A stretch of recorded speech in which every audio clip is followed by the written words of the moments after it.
نبی کریم علیہ السلام نے فرمایا، بخاری مسلم ہے، فرمایا 7 ہلاک کرنے والی چیزوں سے بچنا، اگر ان میں تم چلے گئے تو ہلاک ہو جاؤ گے۔ 7 چیزیں ہیں جو تمہیں ہلاک کر دیں۔ یا رسول اللہ صلی اللہ علیہ وسلم وہ کون کون سی؟ تو حضور نے فرمایا اللہ کے ساتھ شریک نہ کرنا، ہلاک ہو جاؤ گے۔ دوسرا نبی پاک صلی اللہ علیہ وسلم نے فرمایا جادو نہ کرنا، ہلاک ہو جاؤ گے، ہلاک۔ اور یار جسے حضور فرما رہے ہیں ہلاک ہو جائے وہ بچے گا؟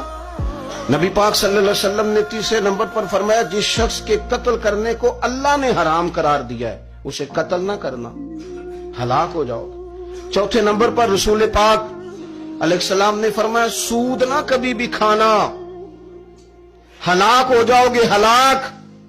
بڑی بڑی دلیلیں دی بینک والوں نے، بڑا سمجھایا تو حاجی صاحب مان گئے، محترم مان گئے، کہنے لگے نہیں جی نہیں وہ کاروبار میں لگاتے ہیں۔ بڑے بھولے والے ہیں، پتہ سارا ہے۔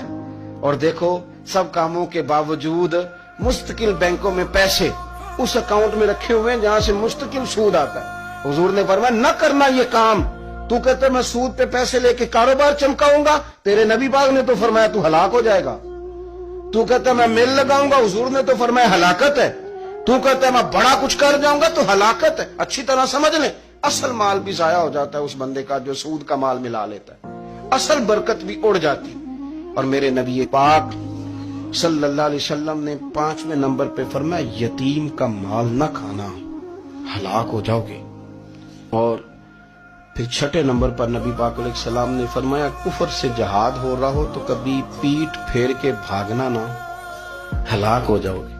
اور 7ویں نمبر پر اللہ کے رسول نے فرمایا بے قصور اور بے گناہ عورت پر تہمت نہ لگانا۔